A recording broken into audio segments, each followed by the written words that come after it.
All right, peace and love, everyone. Peace and love, everyone. Let me say at the onset, this is not our, that disclaimer about we don't own the rights to this music, and hopefully they won't shut us off. But a song is by Nas, Africa Must Wake Up. It's a very uplifting, beautiful song, and it just needs to resonate in our spirit. Peace and goodwill to all. I'm Brother Tinka, and we're just going to phase this out. All right? We're going to phase this out and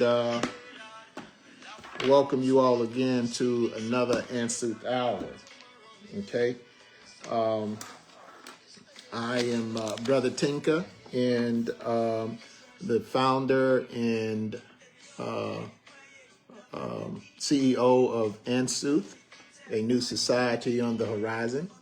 We are a real estate development, a community-driven real estate development holding company with a mission, a very beautiful mission, and that is to transform undeserved neighborhoods into thriving communities. Now, we do this a number of ways.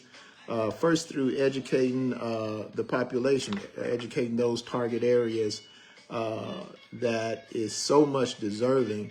We educate them on land acquisition as we do it ourselves, educate on land acquisition, and then revitalization of properties. And we do this with sharing with them about the importance of land ownership. Land ownership is what we are about. And because we want to ultimately become a community of people that are, well-rounded people, okay? And it's about creating a culture that cares about where they live, where the children go to school to, what information that is being taught in the school, and things of that nature. So that's that's really what we're about. And as always, we want to appeal to our brothers and sisters to get out and purchase a blighted property. Now, if you can't do this alone, if you can't go out and purchase a blighted property on your own, hook up with family members, friends, associates, whomever, and to go out and purchase, with you all's, pull your resources and go out and purchase a property. And we have to understand and know this, that, in this game of life, the only reason that other people are winning is because we haven't even entered the race. I'm going to say that again. The reason that others are winning is because we have not even entered the race. Okay? So now New Africans are 82% of the population in the capital city. So it should be no reason why 82% of our businesses that where we go and patronize, makes no sense that 82% of those businesses look like us. Okay, you don't see any other people breaking down, our streets, running down our streets, trying to patronize businesses that are in our community. And that's just fact. Okay, people typically shop where they live, and so we've got to do our part to make sure that we have good, wholesome, decent businesses in a safe environment where people can actually do that. Now, until we get there, still, we should make that sacrifice to patronize businesses that reflects our virtues or morals and things of that nature. Okay, so go out and start a business. Go out and start a business, and understand that action does not always bring success, but certainly there is no success without action. And so we should stop now putting spells on ourselves, talking about what we ain't going to do, what they ain't going to do, and all of this madness. And, you know, it's self-perpetuating the issue, you know, or our current situation. So we want to encourage you all to go to www.ansooth.com, fill out the form, and get involved. If you're concerned about blight in the capital city, then go there to get involved. You could be an individual that just want to report that. Go to that website. Okay, you could be a real estate enthusiast. We want you to go there and sign up the form. You know, you could already be about your business and you want to grow your, you know, or you're just coming in and wanting to learn about real estate. We want to encourage you to go to www.ansoth, fill out the form to get involved. Even if you are a subcontractor, okay? If you're a subcontractor and you want to be a part of our network of people, okay? Go to, you know, if you want to be a part of our network of contractors, right? Go to www.ansooth.com, fill out the form to get involved. Whether you want to be a community connector or you just want to share your ideas about blight, you want to share your energy, go to www.ansooth.com to get involved. All right. As I said, we have a great show for you tonight. But before we start, while you know we're talking about blight and whatnot and what we can do to fight against blight, I want to kind of give you some smelling sauce, you know, something for you to reflect on while we're having this conversation. During this conversation and after we get off this, you know, off this live chat, okay, or this live communication. And that is, there's this story about Acres of Diamond, okay? It is about an individual who owned this land, okay? And this individual had heard about the gold rush that was going on out there in California back in the day, and they wanted to become rich. And so what this individual did was sold all of their land and they moved to California, right? You know, to get all these riches and whatnot in search of gold. Okay, and as the story goes, is that this individual spent all of that money, all of the life savings, all of the proceeds that he got from the sale of that land. He used it all in search of this gold, you know, the California gold rush. And it ended up that he died in misery. He died in misery because what he sought, the wealth that he sought, he never obtained through this gold rush. Okay, so he died in misery. Now, here is the interesting thing, is that the individual that ended up purchasing the property, okay, that individual was surveying the land, taking in the land, learning about the minerals and all that good stuff about the land, educating themselves about this rock and that rock and da-da-da and da-da-da. And what happened while they was on this search and scouring the land is that they ended up coming up on this stone, right? And because they had did their research, you know, it was something that they came across in their research. And so they did a further investigation and they found out that this stone was actually a diamond in the rough, okay? This stone is a diamond in the rough, and so them knowing about this, you know, finding out that it was actually a diamond in the rough, they scoured the land and found out that it was more rock stones that looked exactly alike, some bigger, some smaller. Well, that land ended up becoming the world's greatest diamond mine, okay? Now, how did that happen? How was that discovered?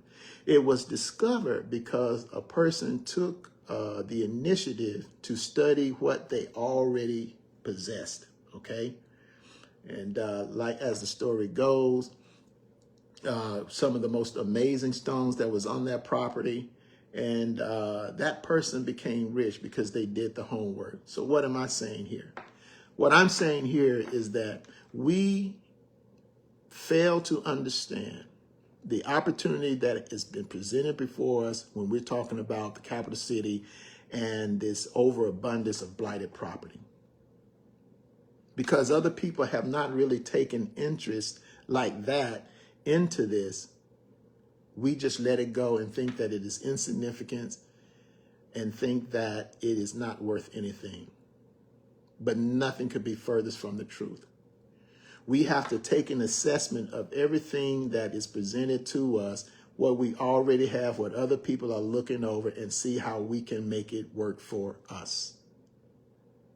And so as we talk tonight, as we have this conversation, as we, I want to encourage y'all to reflect on that. And that's what this is about. This is about discovering what we already have, that we can find our acres of diamond within the hood, okay? So tonight we're going to continue this conversation about, fighting blight and in the capital city. And actually beyond, because Jackson, Mississippi is not the only place that have an overabundance of blighted properties, okay? We can do this thing, approach this thing in such a way that we will set a model for other towns and municipalities. And I'm going to tell you, let's stop looking for the changing faces in government. Not that they don't play an intricate role, right? But let's look more within ourselves for that answer to this problem, okay? And once we get ourselves together, there ain't nothing that can hold us back. And so we then reach out and whatnot and ask the local government, what can you do to assist us? But we got to be strong about that business, okay? Well, enough of that. But let's look to ourselves for, this answer to this, the answers to this blighted situation, okay? All right. Last week we laid the foundation, right? We laid the foundation, what blight is, why it matters, how it affects our, property values, safety, and our health. Okay. We talked about that on last week. And so tonight we're getting more hands-on, right? We're going to learn how to spot a blighted property, because before you can fix a problem, right, you got to be able to identify it. You got to be able to identify the problem. And the truth is, sometimes blight is not always obvious, okay? But other times, other times it is quite obvious, okay? But then there are other times where blight is hidden in plain sight, okay? Now, by the end of this hour, you'll know the red flags of blight, the difference between a property that can be saved and one that needs to, really just really need to come down. Now, how your eyes and your voice can become, and we want to talk about how your eyes and your voice can become, tools in this fight against blight. So let us get into it. All right. Now, when you drive past a house or building, some signs of blight just jump out at you, okay? The roof, it may be caving in, missing shingles, the sagging of the roof ridge. That's a major red flag, okay? The windows, they may be broken out, broken up even, okay? There may be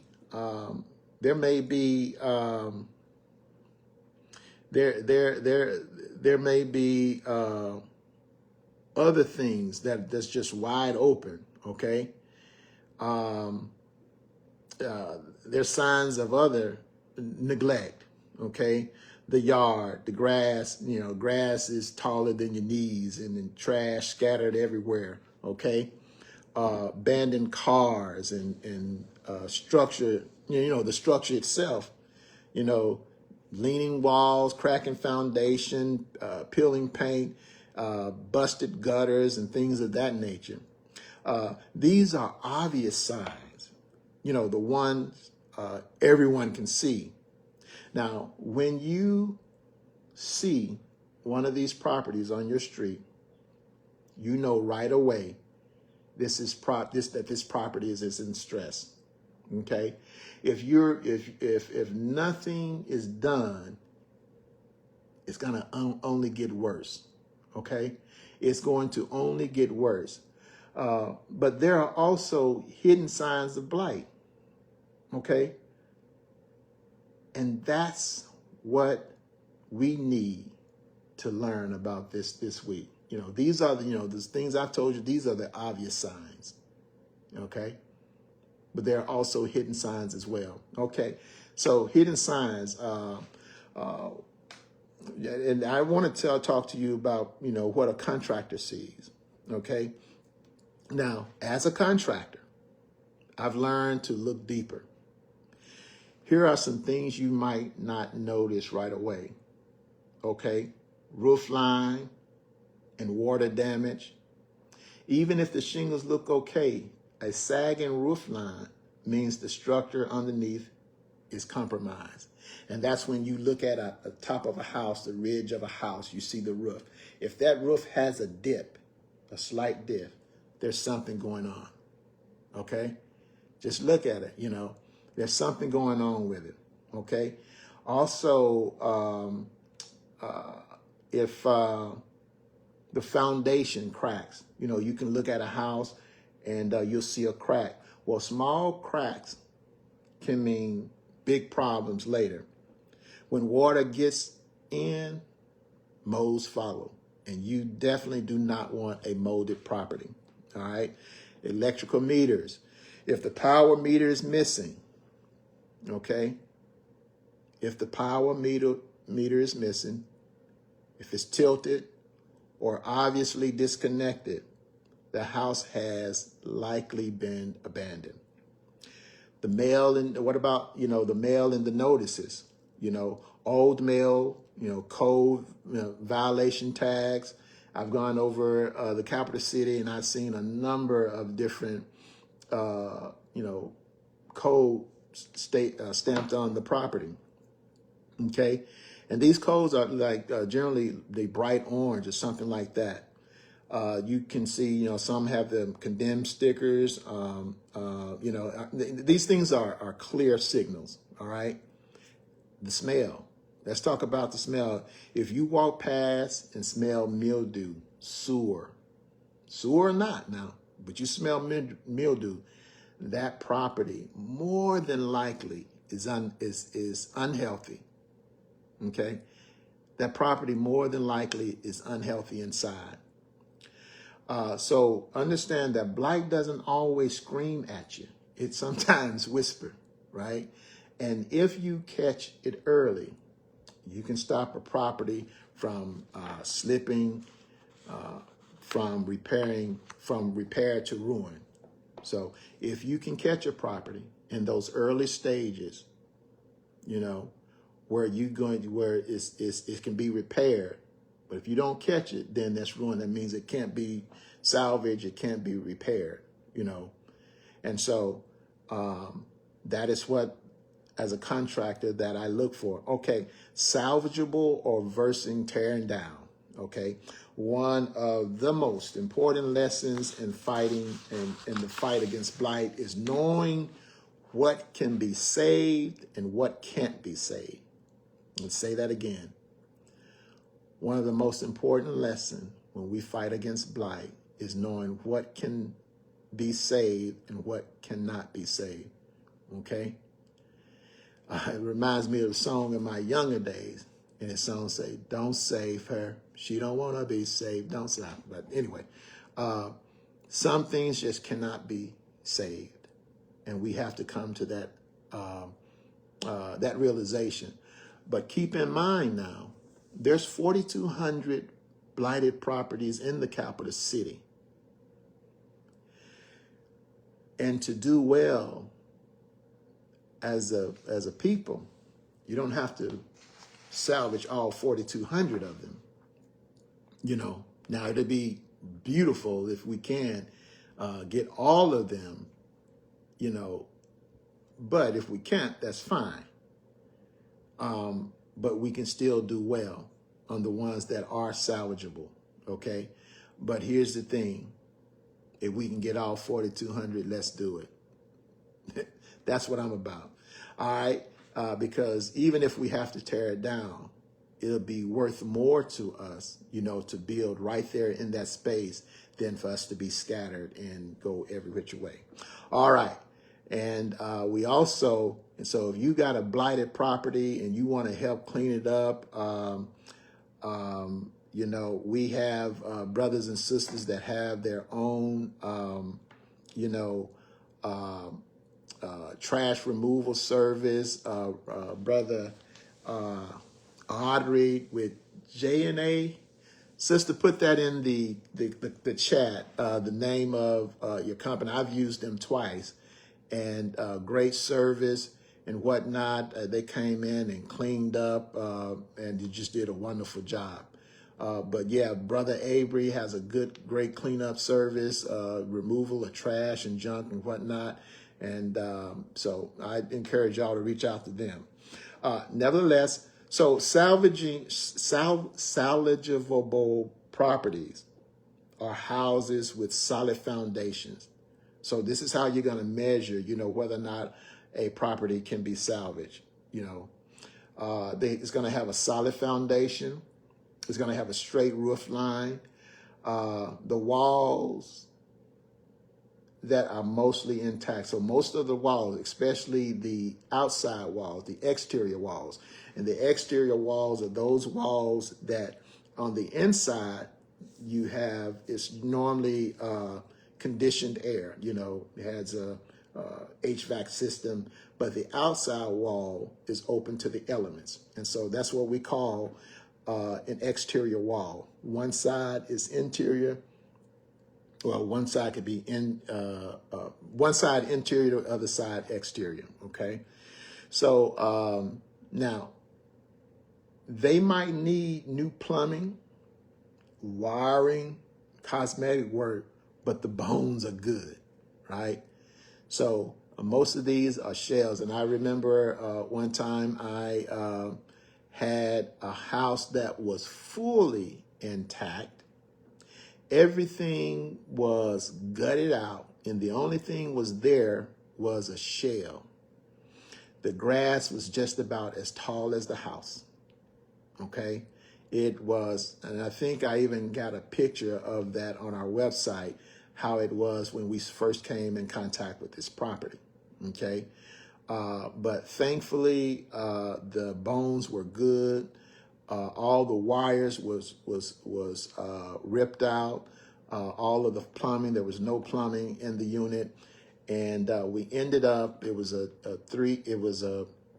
primary house with a detached garage, and if it was a 2 bedrooms, 1 bath, and we converted to a 3-2 and installed a washroom in it. And then with the detached garage, we turned it into a 1-2 detached garage, okay, detached apartment, okay. And so we did pretty good on that, and it was a great learning tool and whatnot, and I just enjoyed doing it. All right, tear down properties. Tear down properties are houses where the roof is collapsed.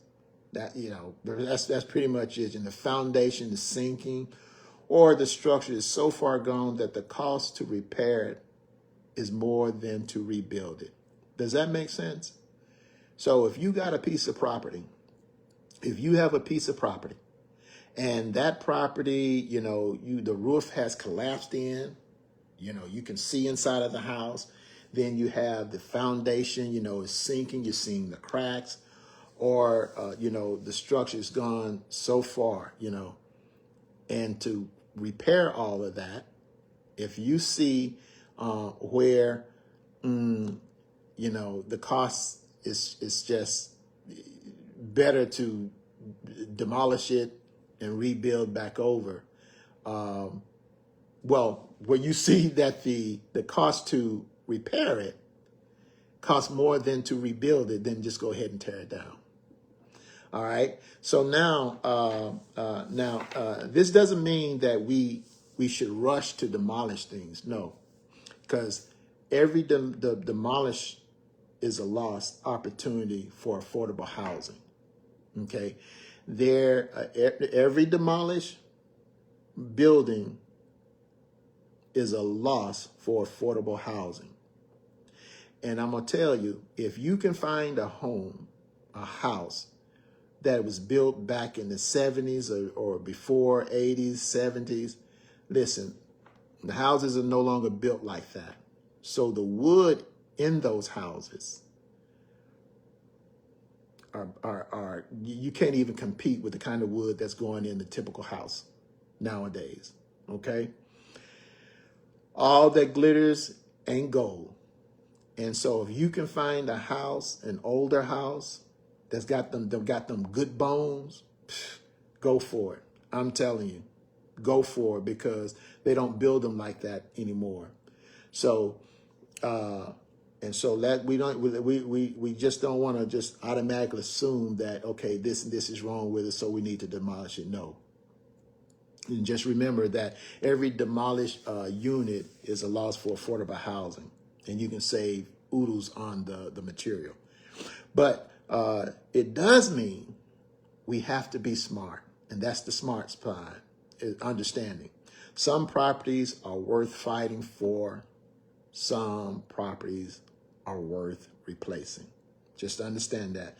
Now, and here's how where ANSU comes in. We don't just guess, we evaluate it. We use checklists and scopes and numbers to decide if a house would be saved or rebuilt. That's the contractor's eye at work. Now, I've told you all about our ANSU Conscious Construction curriculum, okay? That's been going on for, you know, we've created this program because I want to empower or provide you with the tools that you can empower yourself, not me. I'm just giving you the tools that you need to empower yourself, right? You get in there, you sign up for our Conscious Construction curriculum, and it's going to make you a boss. Now, it is not all inclusive, and I wouldn't sit here and tell you that it is, but you're going to have to put the work in. You are going to have to understand that it is an insight. You get the rudiments of what it takes to understand real estate from a position that you can grow from. Okay, so this is our conscious construction curriculum. All right, and we talk about we get into so many wonderful things, subject matters and things of that nature. But it's about learning. It's about growing as a community of people. Okay. All right. So let's talk about cost of waiting. The cost of waiting. Here's a hard truth. Every month you wait, blight gets worse. Every month you wait, blight gets worse. Now let's see how that happens. Let's say today is raining, okay? And tomorrow is hot, right? And it's a leak in the building, but it's not open all the way up to exposure, right? And so the house is getting moisture trapped on the inside. Every time that happens, molds grow even faster, okay? So every month that you wait, the blight gets worse, okay? It's okay if you got one property like that in your neighborhood. And I don't think that's okay, but you understand the point. But when you got several properties like that, is not a good thing. All right, so a small leak today is a collapsed roof tomorrow. All right, boarded up windows today is wide open drug house tomorrow. Is a wide open trap house tomorrow. I can't really say enough about that. Okay. An unmowed yard today is a city citation tomorrow. At least that's how it should be. Now, there's some parts of the capital city that if you don't cut your grass, they're going to be on your backside. And I understand. I see why. Nothing's wrong with that, to hold your neighbor accountable for their property, you know, because they understand, other people understand that, you know, what you do over there is affecting the value of my property over here. So it's a teamwork, and we know what we say about teamwork. That makes the dream work. Okay, so we've got to start mowing those yards, edging them,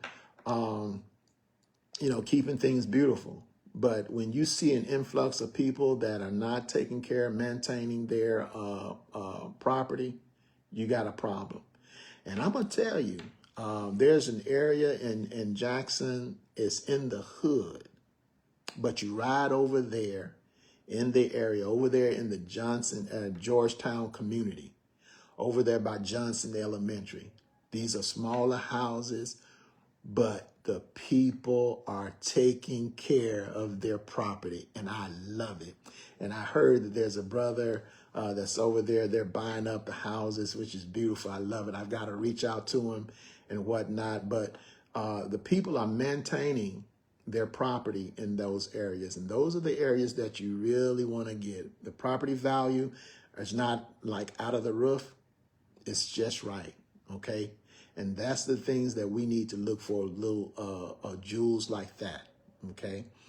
And people, you know, just from the outside looking in from the street, riding, you know, and actually we lived over there in the Georgetown area, and people take pride in their yards. And I love seeing our people do that. All right. So blight compounds like debt. Okay. The longer you wait, the more it costs. That's why early action matters. Okay. That's why the eyes on the street, neighbors paying attention, these things are priceless. They're powerful. Okay. These things is where is really what makes it count. What matters. Let me get rid of that. The sooner we identify blight, the sooner we can stop blight in its tracks. Okay. Let's talk about the roles of neighbors, you know, becoming a scout. You know, we are blight scouts. You know, we need to be on top of that. And while I'm thinking about it, shout out to Sister Norman. She is the president of the Georgetown Community Neighborhood Association, and they did a fabulous job over there on, I forget the road that they cleaned up this past Saturday. I wasn't able to attend. I wanted to, but I just underwent surgery, total hip replacement, and I'm here recuperating. And but it's going to be all right. I'm going to get back in the fight. Well, I haven't never left the fight, but I want to get back active, you know, in helping. I just started. I actually joined the association probably about 2-3 months ago, and every Monday, third Monday of each month, you know, we meet there at the Medical Mall, you know, in Jackson for our monthly meeting. It lasts about an hour, hour and a half, something like that. But I want to encourage you all to also, you know, connect with whatever area you live in, whatever area you want to pay special interest in, be attached to. Call up and see you have a community association, neighborhood association, and get involved. That's what it's about. We've got to get involved. If we're not getting involved, then we're really not doing our part. Okay? Even if you don't live in the city of Jackson, you know, you may live some other place and you want to you know, you have a business there in the city of Jackson and you want to get involved with all that's going on in that area, you know, find a neighborhood association in that area or one close to it where you can get involved. That's what it's about. Blight is about fighting on every corner. Okay, so the role of neighbors becoming a scout. Okay, here's the thing. Contractors can't be everywhere. You know, we can't be everywhere. Citizen inspectors can't be everywhere. But neighbors see everything. You know, I guarantee you, if we took a stand on that we're going to record all foolish BS, the things that we face, the capital city face, would be over overnight. I'm going to leave it at that. Okay. But people are everywhere. People see everything. There's no deed go unseen and unpunished. Okay. There are consequences. This is called the law of Haru Kahudi, cause and effect. Okay. No one escapes judgment. Right. And now that's a whole nother ooze to talk about, but you know, there's cause and effect of everything that we do. All right, you are a scout. You are the scout of your block. Okay. Scouting doesn't mean confrontation. It doesn't mean that. It means observation, right? For instance, I was where I live currently. You know, we're moving back to the capital city. And where I live currently, there was a property that I, didn't in particular like. And I said that, you know, the first opportunity I get to purchase that property, I'm going to do it. Sure enough, came home one evening. There was a for sale sign on the door and on the property. And I immediately called up a banker. Okay. And I purchased that property. Why? Because I wanted to control what goes on there. Now, the other thing besides actually purchasing it and controlling it is, you know, they say own nothing but control everything. And we'll talk about that as well. But yeah, so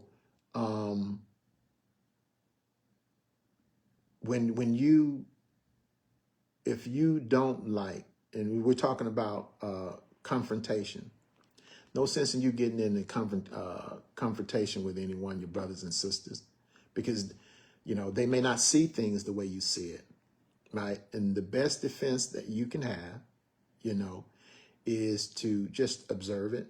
And if you get an opportunity to have a say in what goes on in that property, you know, you take that opportunity. Now, when you walk your dog, you know, when you take your kids your children to school, when you drive home from work, keep your eyes open. Just keep your eyes open. Ask yourself, this is what you need to be asking yourself. Is that property secure? Okay. Is trash piling up? Okay. Are repairs being made or ignored?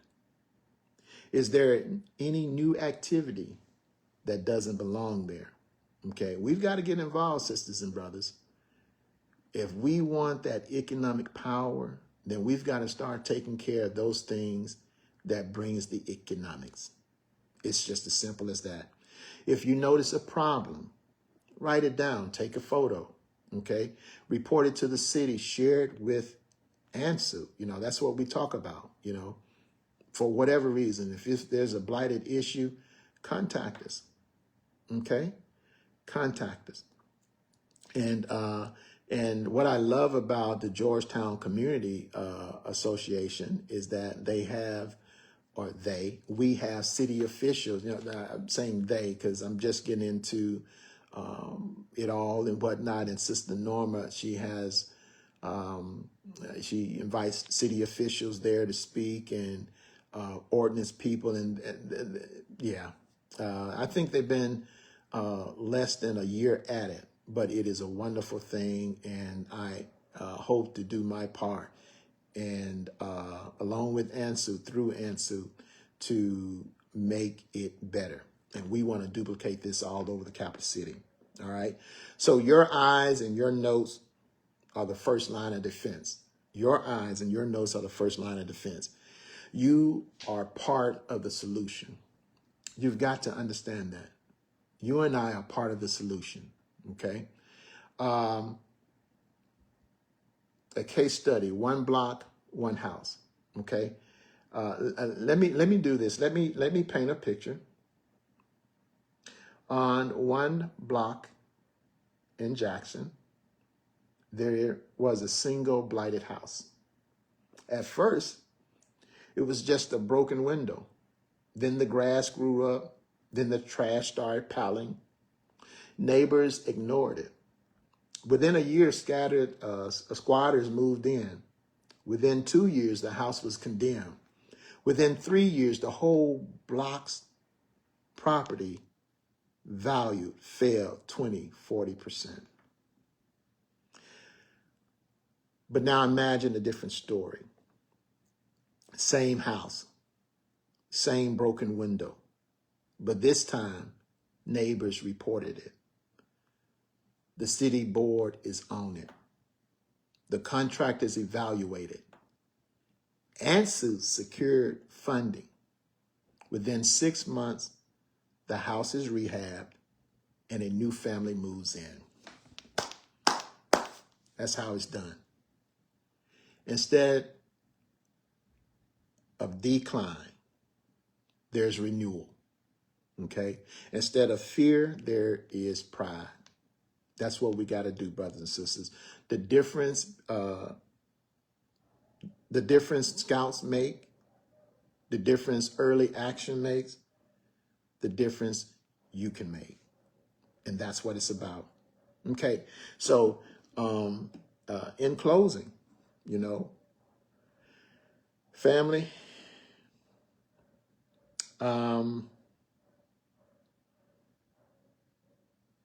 tonight we talked about how to spot blight.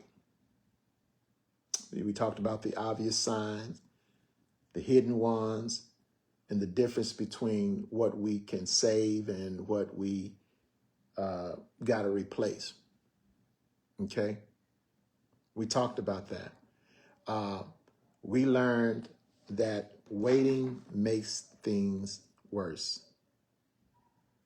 We learned that neighbors are the best scouts, and that every property is either a problem or a possibility. Woo! Every problem, every property is either a problem or a possibility. Okay? Next week, we'll talk about some fast wins. The simple, affordable steps we can change the look and feel of a block in just 48 hours. We'll break down boarded up houses, cleanups, and curb appeal, and we'll appeal, a curb appeal fixes that brings instant pride back to our streets. Okay? That's what we can do. Now,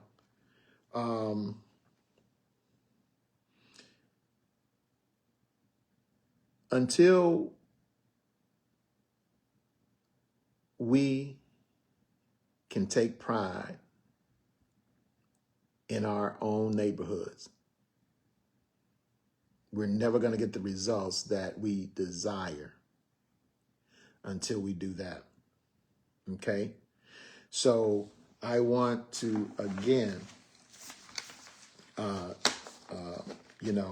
sound the alarm. Want to ask you, brothers and sisters, that and let you know that we need to have an appeal to our own sense of self. We have to value ourselves. We have to make that assessment. We have to see where we are in every situation. When you make an appeal to your own sense of self, that fully puts the ball in your court. You don't live outside of you and in your community for those answers. We've got to set values. We got to create values, strong values and morals and things of that nature. I don't know that I can say this enough, that 50 years after emancipation, okay, 50 years after emancipation, that's 1865.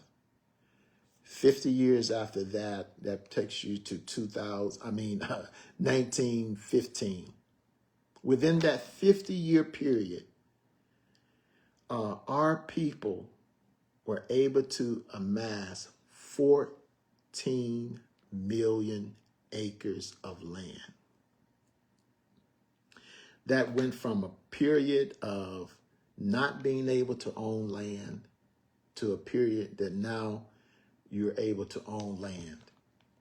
That 50-year period, 50, we amassed 14 million acres. And now today, ask me, how many acres do we own collectively as a people? And I tell you that it's less than 1 million acres. We did more with less back then because we had the right mindset. We did more with less. But now that we have more access to resources, we do less work for the collective. That's going to stop. That is stopping. And we have to understand also what happened. And this is the things that we have to do.